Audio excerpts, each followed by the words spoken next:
ክብር ሁሉ ለጌታ ለኢየሱስ ክርስቶስ ይሁን። እንደምን ሰነበታችሁ የተወደዳችሁ ቅዱሳን?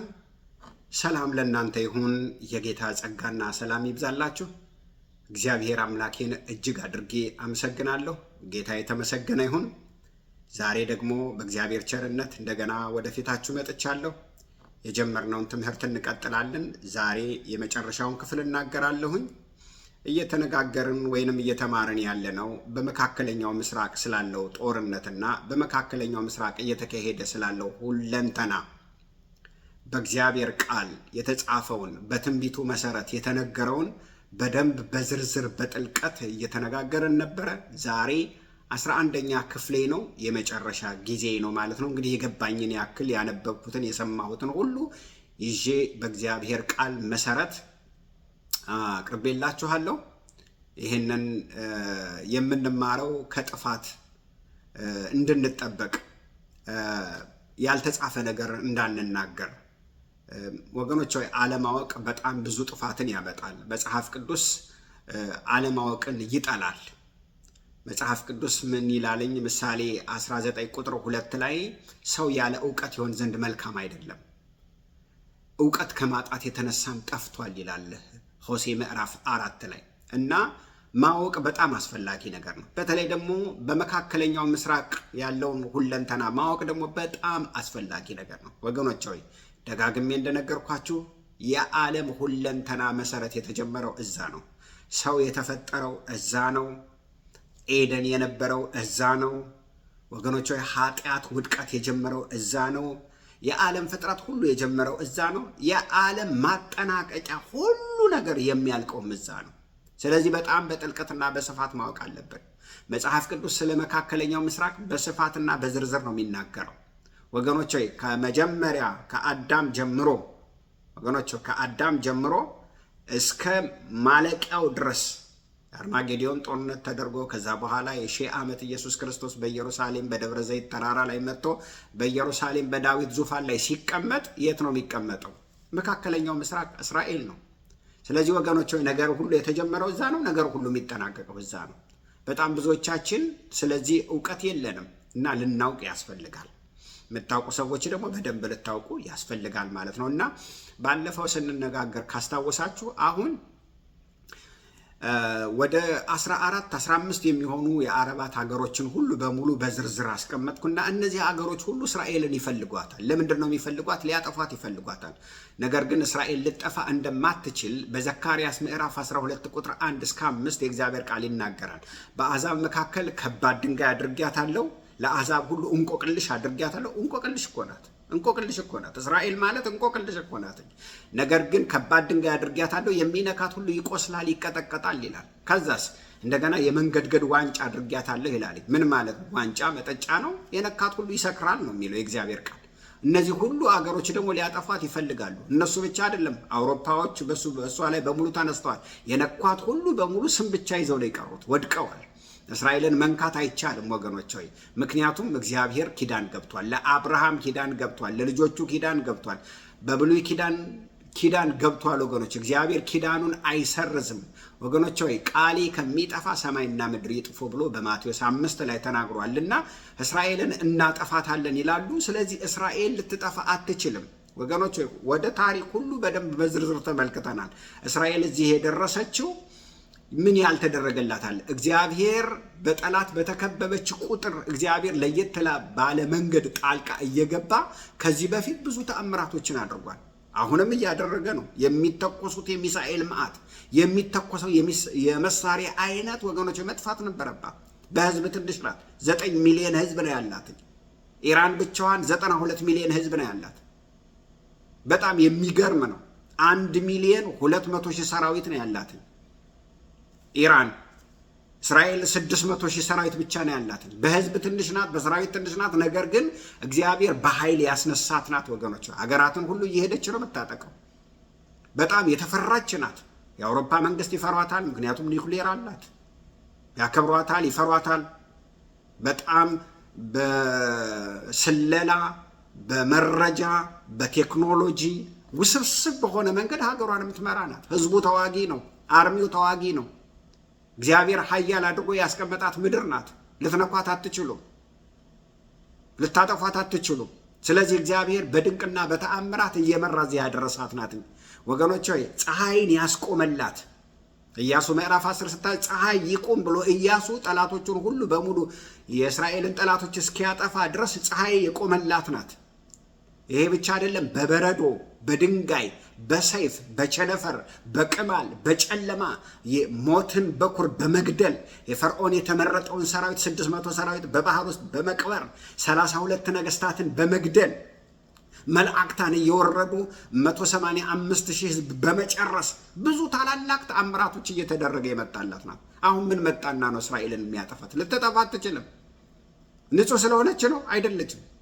በጣም አሁን ወገኖች ሆይ በፊት በተለይ በብሉይ ኪዳን በዓለም ላይ ንጹህ ሀገር እንደሷ አልነበረም። በዓለም ላይ ንጹህ ሀገር እሷ ናት። ሌሎች አገሮች በሙሉ የአውሮፓ አገሮች በሙሉ እንኳን በአብዛኛው ቆሻሻዎች ነበሩ።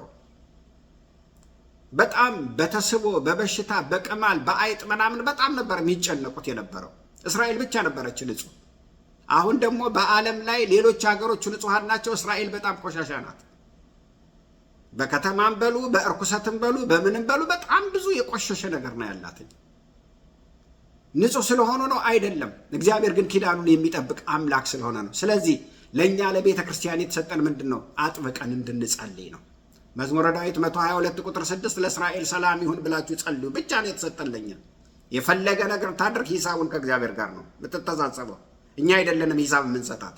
እኛ ሂሳብ ሰጭም ቀናሽም አይደለንም። ስለዚህ ይሄ የተጻፈውን ነገር ልንነጋገር ያስፈልጋል። ስለ ኢራን ህዝብም ልንጸልይ ያስፈልጋል። ምክንያቱም ለምን በምንልበት ጊዜ ሰይጣን ሁልጊዜ ደም ማፍሰስን ይወዳል። ደስታው ነው። ለምን? የመከር ጊዜው መሰብሰቢያ ስለሆነ ብቻውን ሲኦል እንዳይገባ ትውልድን ሁሉ ሰብስቦ ሲኦል መሄድ ስለሚፈልግ የመከር ጊዜው ነው። ደም ሲፈስ ደስ ይለዋል። ስለዚህ ለህዝቧ ልንጸልይ ያስፈልጋል። ታዘናል። በሁለቱ በኩል ደግሞ የሚፈሰው ንጹሃን ደም ይፈሳል። ደግሞ በእስራኤልም በኩል በሌላውም ሀገር በኩል ንጹህ ሰዎች ያልቃሉ። ህፃናቶች፣ እናቶች፣ አባቶች ያልቃሉ። ልንጸልይ ያስፈልጋል። በሁለቱም በኩል ሰይፍ ነው የሚመዘዘው፣ ዳቦ አይደለም ወገኖች ሆይ። ትውልድ ያልቃል። ስለዚህ ጦርነቱ ወዴት ያመራል በምንልበት ጊዜ አሁን ያለው ጦርነት ወገኖች በዓለም ላይ ላሉ መሪዎችና ወታደራዊ ስልቶች ለነሱ ብንተውም መጨረሻው ግን ውጤቱ በእግዚአብሔር እጅ ነው ያለው ወገኖች። እግዚአብሔር ጣልቃ እንዲገባ ምን እናደርጋለን? እንጸልያለን። ምክንያቱም ጦርነት ባለበት ቦታ ሁሉ ወገኖች ወይ ምን አለ? ረሃብ አለ፣ ችግር አለ፣ ቸነፈር አለ፣ የኑሮ መወደድ አለ። አሁን እንኳን አታውቁም። አሁን ሁላችን እኮ የነዳጅ መወደድ ዓለም በአንዲት ኢራን ውስጥ ባለች በአንዲት የባህር ሰርጥ ላይ ዓለም እንዲህ ብላ ቆማለች። እንዲህ ብላ እሷን ዘግቻለሁ ከፍቻለሁ እያለች እሷ ደግሞ በዓለምን ሁሉ በሙሉ ምን እያደረገች ነው? እያሸበረች ነው። አሁን የኑሮ ውድነት ከነዳጁ ሁኔታ የተነሳ ተመልከቱ እንዴት እየሆነ እንደሆነ። ስለዚህ ረሃብ፣ ጦርነት ባለበት ቦታ ሁሉ ረሃብ አለ፣ ቸነፈር አለ፣ ብዙ ነገሮች ይቃወሳሉ፣ ኢኮኖሚው ይቃወሳል። የታላላቅ ሀገሮች ፍርሃት ይሄ ነው። እየፈሩ ነው። ኑሮ ሲከብድ ደግሞ ወገኖች ብዙ ሀገሮች መፈንቅለ መንግስት ይመጣል። ምክንያቱም ጦርነት በጣም ብዙ መዘዝ ያመጣል፣ በጣም ብዙ ውድቀት ያመጣል። እና ይሄንን ነው በዝርዝር እየተመለከትን ያለ ነው። እና በጣም ብዙ ሰዎች የሚጠይቁትን ጥያቄ ዛሬ እመልሳለሁ። የምመልሰው ምንድነው? እንግዲህ እስራኤል አገር ውስጥ እስራኤላውያን ብቻ አይደለም የሚኖሩት፣ በጣም የተለያዩ ኔሽንስ፣ በጣም ብዙ ህዝብ ነው ያለው። ጎልቶ የወጣው የፊልስጤም ጉዳይ ስለሆነ ነው እንጂ ወገኖች ሆይ የተለያዩ የአረብ ዝርያዎች አሉ። አረብ ክርስቲያኖች አሉ፣ ድሩስ የሚባሉ ለየት ያሉ አረቦች አሉ። እንደገና እሱ ብቻ አይደለም፣ ሸማሪያ የሚባሉ አሉ፣ ኢትዮጵያውያን ያሉ፣ የአፍሪካውያን፣ ህንዶች፣ በጣም የተለያየ በዝርዝር ነግሬያችኋለሁ። በጣም ብዙ ህዝቦችን አጭቃ የያዘች ናት። አንድ እስራኤላዊ ብቻ አይደለም፣ እዛ ተወልዶ የሚኖር ብቻ አይደለም፣ በጣም ብዙ ኔሽኖችን ሰብስባ የያዘች ናት። እና ከዚህ የተነሳ በጣም ብዙ ሰዎች ጥያቄ ያነሳሉ። ምንድነው የሚያነሱት ጥያቄ? የድሮዋ ፊልስጤምና የአሁኗ ፊልስጤም አንድ ናቸው ወይ ብለው ይጠይቃሉ። በብሉይ ኪዳን የነበሩት ፊልስጤማውያንና አሁን ያሉት ፊልስጤማውያን አንድ ናቸው ወይ ብለው ይጠይቃሉ። አንድ አይደሉም ወገኖች። ይህንን መልስ መስጠት ፈልጋለሁ። ምክንያቱም ፊልስጢንና ፓሊስቲን ሁለቱ የተለያዩ ናቸው። ፊሊስቲን የሚባሉት መጽሐፍ ቅዱስ በተደጋጋሚ የሚጠቅሳቸው የጎልያድ ዝርያዎች ዘራቸው ከነጎልያድ የሆነ መነሻቸው ወይንም ዲኤንኤ ናቸው። ታሪካቸው እንደሚያመለክተው ጥንታዊ ፊሊስቲኖች ከመካከለኛው ምስራቅ ሳይሆኑ ከኢዥያን ሲ ወይንም ከኢዥያን ባህር ግሪክ አካባቢ ወይንም ከቀርጤስ አይርላንድ አካባቢ የመጡ የባህር ህዝቦች እንደሆኑ መጽሐፍ ቅዱስ ይነግረናል። የተለዩ ናቸው። ሃይማኖታቸው ጣዖትን ማምለክ ነው። ዳጎንን አስታሮትን ማምለክ ነው። መጨረሻቸው እንዴት ሆነ በምንልበት ጊዜ እንደምታውቁት በ605 አካባቢ የባቢሎን መንግስት ተነስቶ ነበር። ናቡከደነጾር ከነሱ ጋራ ድል አድርጎ ተዋግተው እሱ ድል አድርጓቸዋል። ከዛ በኋላ ታሪካቸው ጠፍቷል፣ የሉም። ነገር ግን ሁሉ ደግሞ አልጠፉም። እነማን ናቸው እነዚህ? ፊሊስቲን የሚባሉት የጎልያድ ዘሮች ወገኖች ሆይ የመጡት ከቀርጤስ አካባቢ ነው። ዛሬ ቀርጤስ የምንለው ማለት ነው። ስለዚህ ከዛው ከእስራኤል የነበሩ አይደሉም። እና ከዛ በኋላ ምን ሆኑ? እንግዲህ ከ600 ዓመት ከክርስቶስ ልደት በፊት ናቡከደነጾር ተዋግቷቸው አጥፍቷቸው በትኗቸዋል። አሁንም ግን አሉ። ያሉት ግን በምንድን ነው? ዝርያቸው አለ። በህዝብ መካከል ነው ያሉትኝ። የራሳቸው ምድር የላቸውም። ነገር ግን በህዝቡ መካከል ተጋብተው ተዋልደው በሌላ ህዝብ ውስጥ ነው የሚኖሩት። የራሳቸው ምድር የላቸውም፣ አልቀዋል። የማን? የጎልያድ ዘሮች ፊሊስቲን የሚባሉት ማለት ነው። እንዳትረሱ፣ ፊሊስቲን የጎልያድ ዘሮች። ስለዚህ አሁን ያሉት ፊሊስጤም ከየት የመጡ ናቸው በምንልበት ጊዜ የአሁኖቹ ፊሊስቲን ሳይሆን የሚባሉት ፓሊስቲኒያን ነው የሚባሉት። ፓሊስቲኒያን የአሁኖቹ እነዛ ጠፍተዋል። ፊሊስቲን የሚባሉት ጠፍተዋል። ዝርያቸው ከጎልያድ ዘር ነው። አሁን ያሉት በህዝብ መካከል ተዋልደው ነው ያሉት። በህዝቡ መካከል የራሳቸው አገር የላቸውም።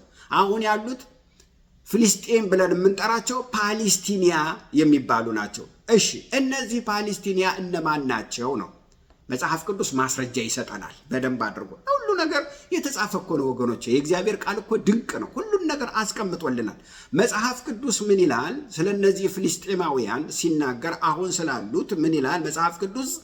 የአሁኖቹን ፍልስጤማውያን ከዛሬዋ ቀርጤስ ወይንም ደግሞ ከየጠራኋቸው ይላልኝ አነብላችኋለሁ። ከካፍቶር ይላል። ከካፍቶር ጠራኋቸው ይላልኝ። ከካፍቶር አገር ነው የመጡትኝ የአሁኖቹ ፊሊስጤማውያን ማለት ነው። ስለዚህ ከየት መጡ? ከካፍቶር ጠራኋቸው ይላል። አሞጽ ምዕራፍ 9 ቁጥር 7 ላይ እስራኤልን ከግብፅ ጠራሁት ፍልስጤማውያንንም ከካፍቶር ጠራሁ ይላል። አያችሁ፣ መገኛቸው የት ነው? ካፍቶር ነው። የቶቹ ከእስራኤል አይደሉም፣ ከካፍቶር ነው የመጡት። ይህን በዝርዝር ነው መነግራችሁ። ካፍቶር ማለት የዛሬዋ ቀርጤስ ማለት ነው። እነዛም ከቀርጤስ አካባቢ ነው የመጡት። ግን ምን ብለዋል? በ605 ምን ብለዋል? ጠፍተዋል። ናቡከደነጾር ምን አድርጓቸዋል? አገር አሳጥቷቸዋል፣ በትኗቸዋል። አሁን አሉ በህዝቡ መካከል ተጋብተው ተዋልደው ነው የሚኖሩት። እነዛ ማን ነው ስማቸው? ፊሊስቲን ነው የሚባሉት። ፊሊስቲን ነው የሚባሉት። እነዚህ ፊሊስጤማውያን ወይንም ፓሊስቲን የሚባሉት ግን አሁን የመጡት ከየት ነው? ከካፍቶር ነው የመጡት። ሆሴ ምዕራፍ 9 ቁጥር 7 እስራኤልን ከግብፅ ከዛስ ፊሊስጤማውያንን ደግሞ ከካፍቶር ጠራሁ ይላልኝ። እንግዲህ እግዚአብሔር ፊሊስጤማውያንን ከካፍቶር ደሴት የቀሩትንም ምን ያደርጋቸዋል? ያጠፋቸዋል ብሎ ራሱ ኤርምያስ ምዕራፍ 47 ቁጥር 4 ላይ ተናግሯል። ምን አለ? እግዚአብሔር ፊሊስጤማውያንን ከካፍቶር የቀሩትንም ሁሉ ምን አደርጋቸዋለሁ? አጠፋቸዋለሁ ብሎ እግዚአብሔር በቃሉ ምን ብሏል? ተናግሯል። በማን? በኤርምያስ። ከየት ጠርቼ? ከካፍቶር ጠርቼ ይላል። ከካፍቶር ከሚባል አገር ነው የመጡት፣ አጠፋቸዋለሁ ብሎ ተናገረ። ስለዚህ ፍልስጤማውያን ኦሪጂናል አመጣጣቸው ከየት ነው? ከቀርጤስ ነው። ተመልከቱ እንግዲህ ፊሊስቲንና ፓሊስቲን ተቀራራቢ ቃል ነው። ብዙ ጊዜ ሰዎችም ብዙ ጊዜ ይጠቀሙበታል። እንዴት ሊጠቀሙበት ቻሉ በምንልበት ጊዜ በመጽሐፍ ቅዱስ ውስጥ ከሊታውያን የሚባሉ ዘሮች ነበሩ።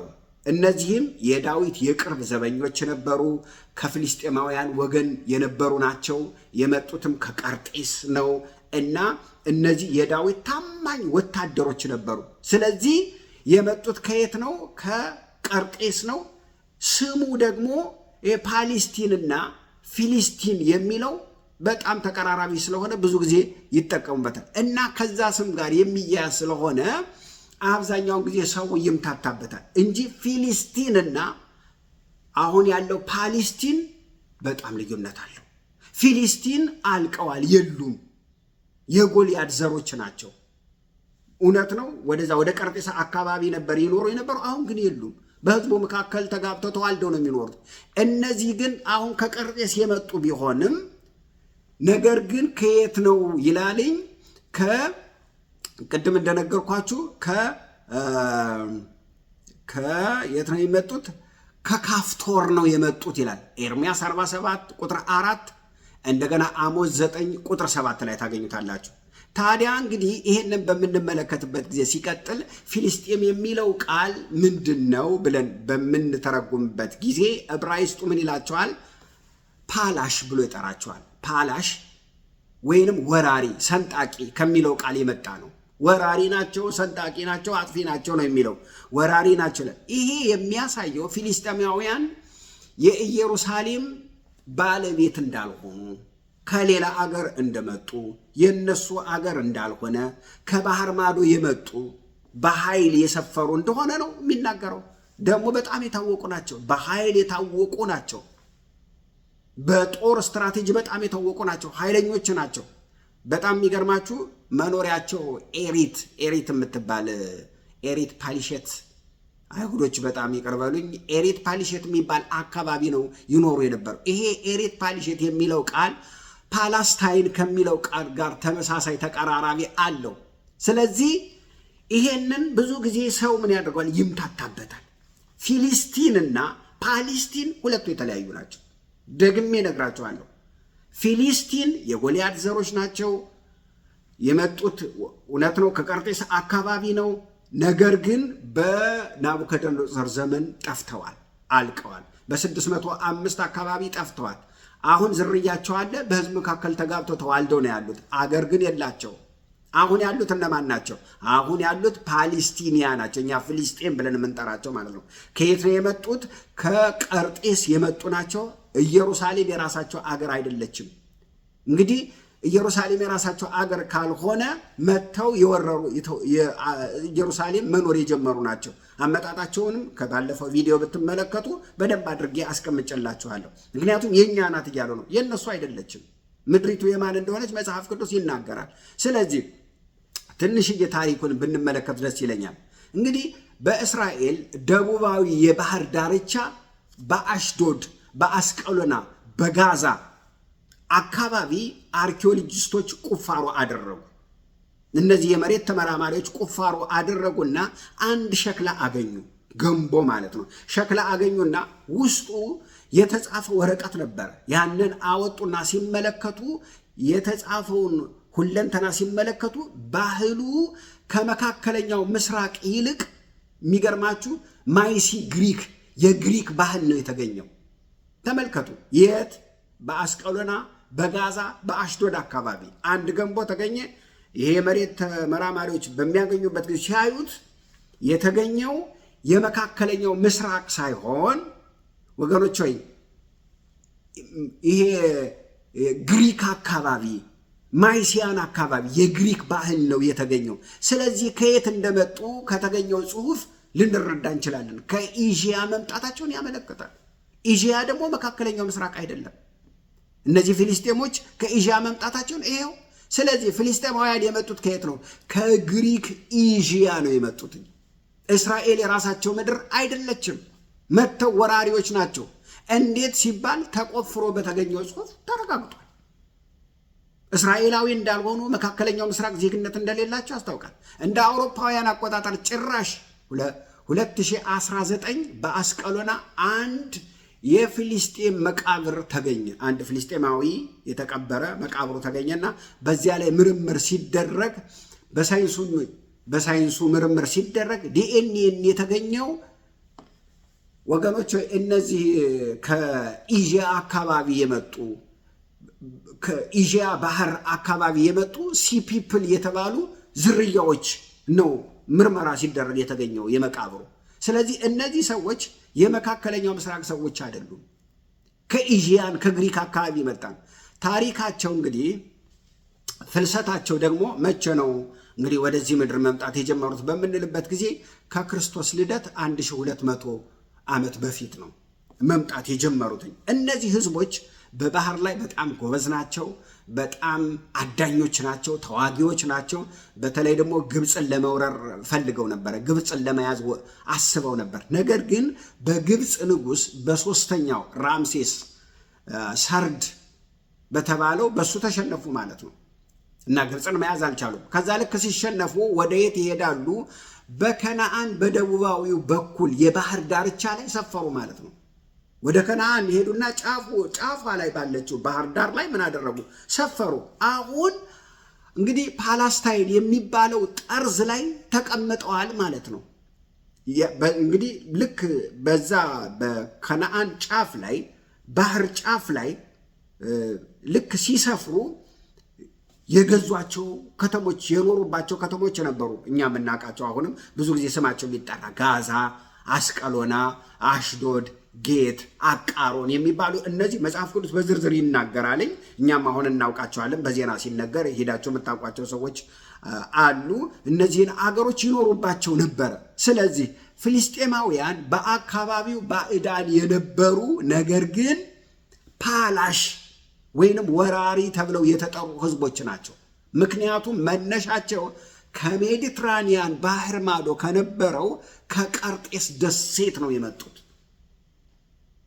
አያችሁ፣ ይሄን ነው የሚናገረው። በጣም ብዙ ሰው ባለማወቅ ብዙ ነገር ይናገራል።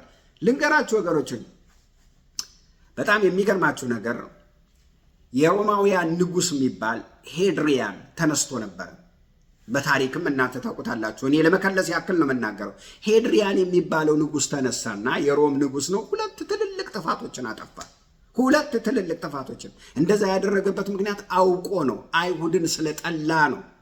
ምን አደረገ? አይሁድን ስለጠላ፣ ህዝቡን ስለጠላ፣ ምድሪቱን ስለጠላ ሁለት ከባድ ጥፋቶችን ሰራ። አንደኛው የመልክዓ ምድር ለውጥን አመጣ።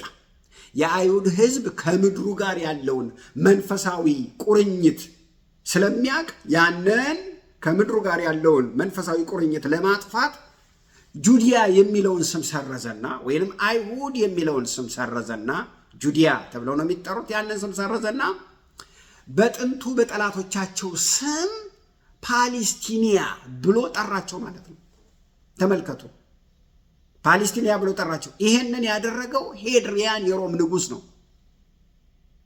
ይሄ የሆነው እንግዲህ ከ70 ዓመተ ምህረት በኋላ ማለት ነው። አስቡ። ሁለተኛ ሃይማኖታዊ ለውጥ አደረገ። ለምን? ለበቀል። አይሁድ በጣም የሚገርማችሁ ነገር ካስታወሳችሁ 70 ዓመተ ምህረት ላይ ነው ምድራቸው የፈረሰው፣ ህዝባቸው የተቃጠለው፣ መቅደሳቸው ተቃጥሎ ህዝባቸው ወደ ዓለም ሁሉ የተበተነው ያን ጊዜ ነው። ነገር ግን ልክ 70 ዓመተ ምህረት ላይ መቅደሱ ቤቱ ከመፍረሱ በፊት ህዝቡ ከመበተኑ በፊት ነግሬያችኋለሁ በባለፈው ቪዲዮ። ባርኮቫ የሚባል አንድ አይሁዳዊ ተነሳ። ይሄ ባርኮቫ አይሁዳዊ የሮምን መንግስት ገልብጦ እስራኤልን ነፃ ለማውጣት ፈለገ። እስራኤልን ነፃ ለማውጣት ስለፈለገ አይሁዳውያንን ሰበሰበና ምድራችንን ነፃ አውጥተን መኖር አለብን አለ። ባርኮቫ የሚባለው አይሁዳዊ። የዚህ ጊዜ የሮም መንግስት ተነሳ። ከአሶር አካባቢ ታይተስ የሚባል ወታደሩ ሁሉ ሰብስበው መጣና ቤተ መቅደሱን አፈረሰው፣ አቃጠለው፣ ህዝቡን በታተነ፣ የሚገለውን ገደለ። እስራኤል ምድሯን ለቃ ጠፋች ማለት ነው።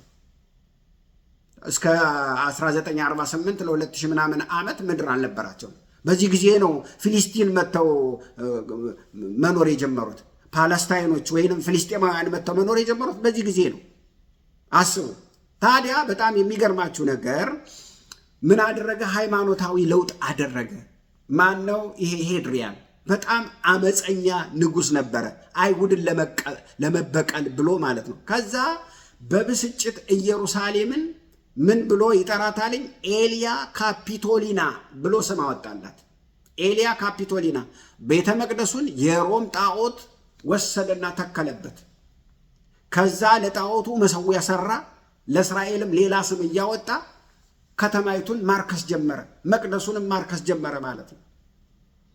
መቅደሱ ከመፍረሱ በፊት ማለት። ከዛ በኋላ ይሄ በጣም የሚገርማችሁ ኢየሩሳሌም የሚለውን ስም ራሱ እየቀየረ ኤሪጽ እስራኤል እያለ ይጠራ ነበር። ማሄድሪያን።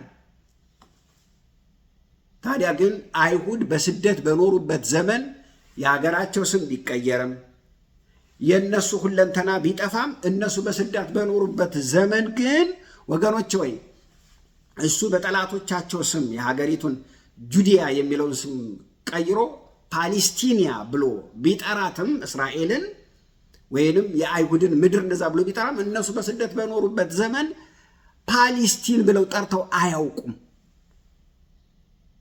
በቃ በተገናኙ ቁጥር ኔክስት ይር ኢየሩሳሌም እየተባባሉ ነበር የሚለኝ። ስለዚህ ፓሊስቲኒያ የሚለው ስም በዓለም አቀፍ ጎልቶ የመጣው መቼ ነው ብንል ታሪክ ይሄ ደግሞ የታወቀ ነው። በታሪክ እንኳን የታወቀ ነው። በብሪቲሽ ማንዴት ጊዜ ነው። ብሪቲሽ ወይንም እንግሊዝ በምታስተዳድርበት ጊዜ ነው። ያን ጊዜ በምድሪቱ የሚኖሩ አይሁዳውያን ፓሊስቲኒያ ጁሽ ተብለው ይጠሩ ነበረ። ገና ህጋዊ አልሆኑም፣ ምድራቸውን አልያዙም። ዝም ብለው ከተለያየ ቦታ እየመጡ ምድሪቱ ላይ መኖር ጀምረው ነበረ። ስለ ምድራቸው እየጠየቁ ነበር፣ መኖሪያ እየጠየቁ ነበረ።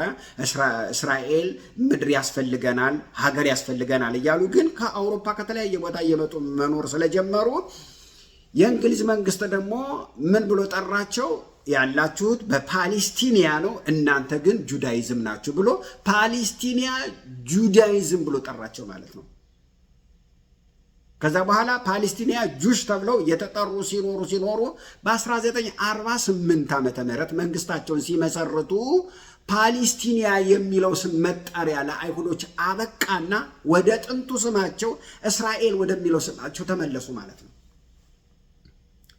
ሄድሪያን ስማቸውንም አካባቢያቸውንም መቅደሱንም አበላሽቶ ስሙንም ቢቀይርም ወገኖች ሆይ ከዛ በኋላ እነሱ መጥተው ልክ መንግስታቸውን ሲመሰርቱ ፓሊስቲኒያ የሚለውን ስም አነሱና የራሳቸውን የድሮውን እስራኤል ወይም ኢየሩሳሌም የሚለውን ስም ያዙ ማለት ነው። ወደ ጥንት ስማቸው ተመለሱ ማለት ነው። ጌታ ይመስገን። ታዲያ ፍልስጤማውያን የሚለው ስም ቀስ በቀስ በአካባቢው ለሚኖሩ አረቦች ብሔራዊ መለያ ሆኖ ቀጠለ ማለት ነው። መቼ? ከ1948 በኋላ ቀስ እያለ ያ ስም እየጸና ቀረ ማለት ነው። ወገኖቼ በእስራኤል የሚኖሩ የአረብ ህዝቦች በጣም የሚገርማችሁ ብዙዎቹ በሰላም የሚኖሩ ናቸው። በጣም ብዙ አይነት ኔሽን ነው ያለው። አንድ አይነት ህዝብ አይደለም ያለው።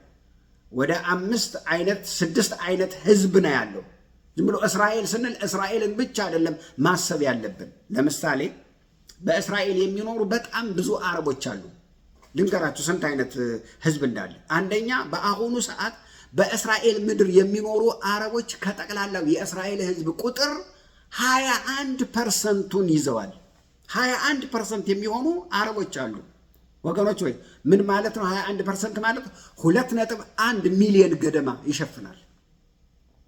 አረቦች ናቸው። የት የሚኖሩ? እስራኤል የሚኖሩ። እነዚህ በሃይማኖት፣ በባህል፣ በጂኦግራፊ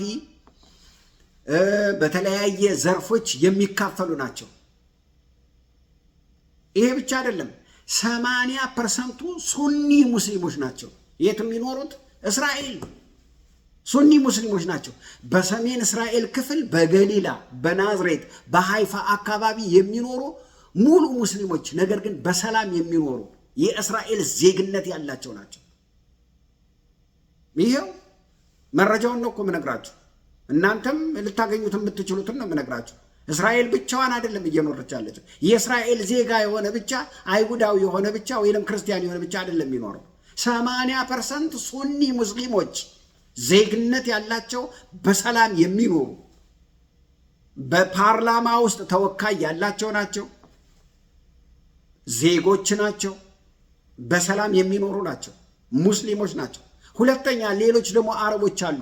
በደዊን የሚባሉ እስራኤል ውስጥ ናቸው። እነዚህ በዋነኝነት በደዊን የሚባሉት በኔጊቭ በረሃ አካባቢ የሚኖሩት ናቸው። በጣም ታማኞች ናቸው። እነዚህ በእስራኤል መካከል በሰራዊቱ መካከል ያሉ ናቸው።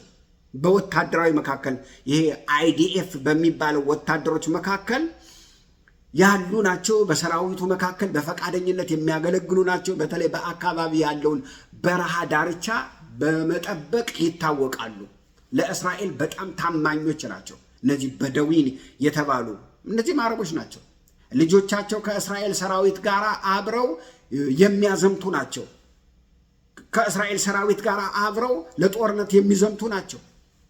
ሌላ ደግሞ ሶስተኛ ደግሞ የአረብ ክርስቲያኖች ደግሞ አሉ። በእስራኤል ውስጥ ካለው የአረብ ህዝብ ቁጥር 9% የሚይዙ ናቸው። ክርስቲያኖች ናቸው። አረብ ክርስቲያኖች ናቸው። ልንጸልይላቸው ያስፈልጋል። ልንጸልይላቸው ይገባል። ለምን? ወገኖቻችን ስለሆኑ። በዋነኝነት የሚኖሩት የት ነው? በናዝሬት፣ በሃይፋ፣ በሾፋ ኡመር፣ በዚህ አካባቢ የሚኖሩ ክርስቲያኖች ናቸው። አረብ ክርስቲያኖች በትምህርት በማህበራዊ በጣም የተለየ ከፍተኛ የሰለጠኑ የደረጁ ናቸው። በትምህርትና በኢኮኖሚ በማህበራዊ ህይወት በአካባቢ ካለ ጋር ተሳስበው የሚኖሩ ጠንካራ ህዝቦች ናቸው። በዛ ላይ ደግሞ በጣም ምስኪን ህዝቦች ናቸው። ከእስላሙ ጋራ የባህል ጥምረት ስላላቸው ከእስላሙ ጋራ የሚመሳሰሉበት ነገር አለ። ከክርስቲያኑ ጋራ ደግሞ ከአይሁድ ጋራ የሚያዛምዳቸው ነገር አለ። ምኑ? የመሲሁ ጉዳይ ማለት ነው። ስለዚህ በመሃል በጣም ብዙ መከራ የሚቀበሉ ናቸው። ልንጸልይላቸው ያስፈልጋል ማለት ነው። አይሁዳውያን ናቸው፣ በሰላም የሚኖሩ ናቸው። ነገር ግን ልንጸልይላቸው ያስፈልጋል። እንግዲህ በጣም የሚገርማችሁ በዚህ አካባቢ የሚኖሩት እነዚህ የአይሁድ አረብ ሙስሊሞች ብዙዎቹ የግሪክ ኦርቶዶክስና የካቶሊክ ፕሮቴስታንት ተካፋዮች ናቸው እና ልንጸልይላቸው ያስፈልጋል ማለት ነው። ጌታ የተመሰገነው። ሌሎች ደግሞ አሉ። ምንም የሚባሉ ድሩስ የሚባሉ አረቦች ደግሞ አሉ። እነዚህ ምንም እንኳ ቋንቋቸው አረበኛ ቢሆንም ራሳቸውን አንዳንድ እኛ ከብሔር የተለየነን የተለየ ብሔር ነን የተለየ ሃይማኖት አለን ብለው የሚቆጥሩ ናቸው። ኪዳን ይገባሉ። ኪዳን ሲገቡ ደግሞ በደም ነው የሚገቡትኝ። ከእስራኤልም ጋር የደም ትስስር አላቸው እና ስለዚህ ወንድ ልጆቻቸውን ልክ እንደ ራሳቸው የእስራኤል ወታደር አድርገው በግዴታ ልጆቻቸው በሰራዊት ውስጥ ገብተው እንዲዋጉ ያደርጓቸው በግዴታ እና በሰራዊት ውስጥ ደግሞ ከፍተኛ ጀነራሎች፣ ኮሎኔሎች፣ ሻምበሎች አሉ። በጣም የሚገርማችሁ እነዚህ ድሩስ የሚባሉ ደግሞ አሉ። አረቦች ናቸው። በሰራዊት ውስጥ ከፍተኛ ባለስልጣኖች የሚኖሩት በሰሜኑ አካባቢ ሆኖ በቀርጤስ፣ በገሊላ፣ በጎላን ተራራ አካባቢ ነው የሚኖሩት። እስራኤል በጣም ብዙ ህዝብ ሰብስባ ያዘች ናት። በጣም ብዙ አረቦችን ሰብስባ ያዘች ናት። ምክንያቱም ይሄንን የምንናገረው ለምንድን ነው? ከጥፋት ለመዳን ነው። ባለማወቅ ከማጥፋት እንድንድን ነው። እና እነዚህ ድሩሳውያን ድንበርን የሚጠብቁ ናቸው። በጣም ታማኞች ናቸው። በምስራቅ ኢየሩሳሌም ደግሞ ሌሎች አረቦች ደግሞ አሉ። እነዚህ አረቦች ደግሞ ከሌሎች አረቦች ለየት የሚያደርጋቸው ምንድን ነው? ህጋዊ መብት ያላቸው ናቸው። ምን ማለት ነው ህጋዊ መብት? የእስራኤል መኖሪያ መታወቂያ አላቸው። ግን ዜጎች ግን አይደሉም። ዜግነት አልተሰጣቸውም። ግን መታወቂያ አላቸው። የመኖሪያ ምን ማለት ነው? በአሜሪካን ሀገር ግሪን ካርድ አላቸው፣ ግን ሲቲዝን አይደሉም እንደማለት ነው። መኖሪያ መታወቂያ አላቸው፣ ግን የእስራኤል ዜጎች አይደሉም። ግን በምርጫ ይሳተፋሉ፣ ማህበራዊ ግልጋሎትን ይቀበላሉ። በዌስት ባንክ፣ በይሁዳ፣ በሰማሪያ፣ በጋዛ የሚኖሩ ፊሊስጤማውያን ናቸው።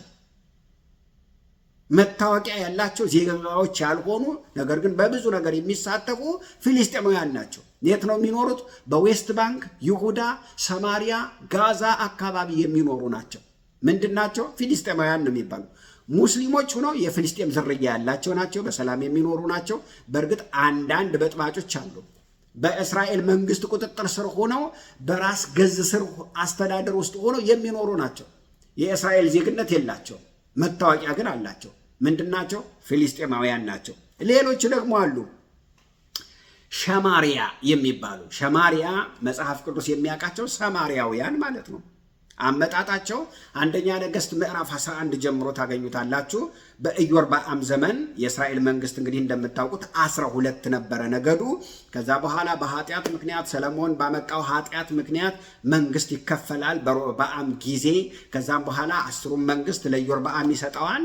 ኢዮርብዓም ደግሞ ኃጢአትን ስለሰራ በደል ስላደረገ አሦራውያን ይመጡና እነዚህን 10ሩን ነገድ በ722 ከክርስቶስ ልደት በፊት ወደ ሀገራቸው ወስዷቸዋል ማለት ነው። ወደ ሀገራቸው ከወሰዷቸው በኋላ ምን ያደርጓቸዋል? ከነሱ ጋር ይጋባሉ። ሲዳቀሉ ማን ይወለዳል? ሰማርያውያን ይወለዳሉ። ግማሽ አሦራውያን፣ ግማሽ አይሁዳውያን ማለት ነው ሰማርያውያን ማለት። ይሄ መጽሐፍ ቅዱስ ላይ ያለ ነው። አንደኛ ነገሥት 11 ጀምሮ 12፣ 13 እያላችሁ ስታነቡት ይሄንን ታገኙታላችሁ። ስለዚህ የተዳቀሉ ህዝቦች ናቸው፣ ሰማርያውያን ናቸው። በየት ይኖራሉ? በእስራኤል ይኖራሉ ማለት ነው። እንግዲህ በዮሐንስ ወንጌል ምዕራፍ 4 ላይ ያቺ ሰማርያዊት ሴት ኢየሱስ ክርስቶስ ያናገራትን ታገኛላችሁ። እና እነዚህ ሰማርያዋን በአይሁድ ዘንድ በጣም የተጠሉ ናቸው። እንደምታውቁት አንተ ሰማርያዊን አጋንንት እንዳለብህ አታውቅም?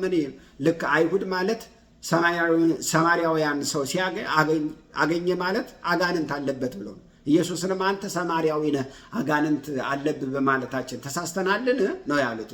እንደዛ ነው ሁልጊዜም። ዛሬም አሉ፣ በዚያ ይኖራሉ። ንጹህ አይሁዳዊ አይደሉም፣ ቅልቅል ናቸው።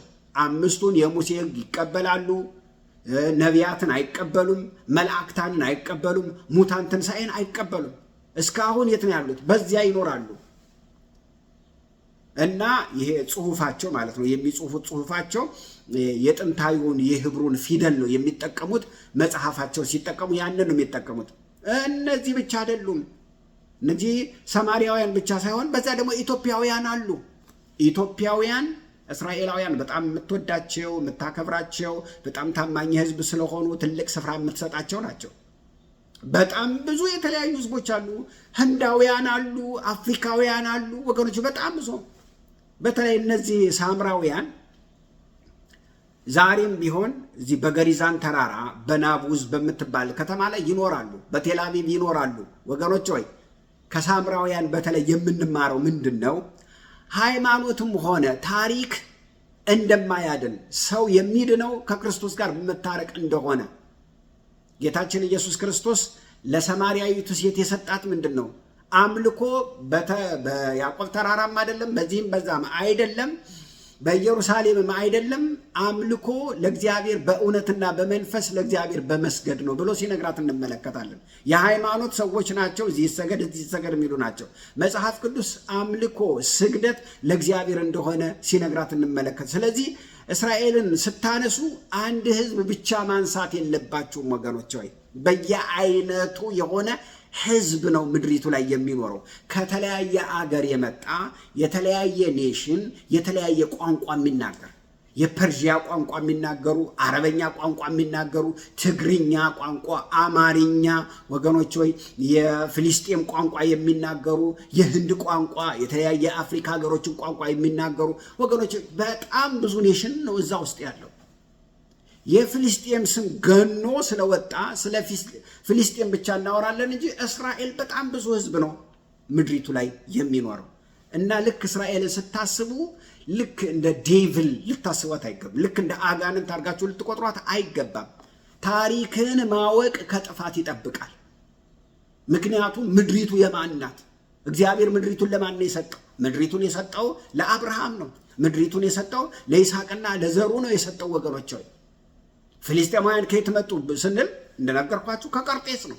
ከቀርጤስ እንደመጡ ነው መጽሐፍ ቅዱስ የሚናገረው። የቀርጤስ ሰዎች ደግሞ ጳውሎስ በቲቶ መጽሐፉ ላይ ጠቅሷቸዋል ምን አይነት ሰዎች እንደሆኑ። የቀርጤስ ሰዎች ክፉዎች፣ ጨካኞች፣ አራዊት በላተኞች፣ ውሸተኞች ናቸው ይላል። የሰውን ስጋ የሚዘለዝሉ ክፉ ጨካኞች እንደሆኑ ቲቶ ምዕራፍ 1 ቁጥር 10 እስከ 14 ላይ ታገኙታላችሁ ምን አይነት ሰዎች እንደሆኑ። አሁንም እሱን ነው። አጥፊዎች ናቸው፣ አጥፊዎች ናቸው፣ ክፎች ናቸው። ምንም አይነት ወገኖች ሆይ የሚራሩ ሰዎች አሉ። ስለዚህ ምን አይነት ህዝቦች እንደሆኑ የእግዚአብሔር ቃል ይነግረናል። ልንገራችሁ፣ እግዚአብሔር ከህዝቡ ጋር ቃል ኪዳን ገብቷል። ቃል ኪዳኑን የሚጠብቅ አምላክ ነው። በከፍታም በዝቅታም እግዚአብሔር ህዝቡን አይጥልም። እግዚአብሔር ህዝቡን ፈጽሞ ሊጥል አይችልም። መጽሐፍ ቅዱስ እስራኤል አሁን ምን ውስጥ ናት ይላለኝ? ሮሜ ምዕራፍ 9 እስከ 11 ድረስ በምታነቡበት ጊዜ አሁን በድንዛዜ ውስጥ ናት ይላል። በእንቅልፍ ውስጥ ናት፣ ደንዝዛለች፣ መሲሁ አልመጣም ብላ ደንዝዛለች ይላል። ነገር ግን ዘካርያስ ምዕራፍ 12 ቁጥር 10 እስከ 11 በምታነቡበት ጊዜ አንድ ቀን ግን ከድንዛዜያቸው ይወጣሉ፣ የጸጋ መንፈስ ያርፍባቸዋል። ሴት ልጅ ልክ ለልጇ እንደምታለቅስ ለአንድያ ልጇ እንደምታለቅስ ደረታቸውን እየመቱ ለካ አንተን ነው የሰቀልንህ፣ ለካ አንተን ነው የጎዳንህ ብለው ለአዳኛቸው ያለቅሳሉ ይላል። ጌታን ይቀበሉታል ይላል። ኢሳይያስ 53ን አሁን አይቀበሉትም ወገኖች ሆይ። ለምን? በድንዛዜ ውስጥ ስለሆኑ። ፈጽሞ የሚዘለል መጽሐፍ ነው ኢሳይያስ ምዕራፍ 9። የሚቀበሉት አይደለም፣ የሚዘሉት መጽሐፍ ነው። አይነበብም በምኩራባቸው። ኢሳይያስ 53ን ያነባሉ። ለእኛ የተሰቀልክልን የሞትክልን እያሉ ደረታቸውን እየመቱ በየነገዳቸው ያለቅሳሉ ይላል ዘካርያስ ምዕራፍ 12 ቁጥር 10።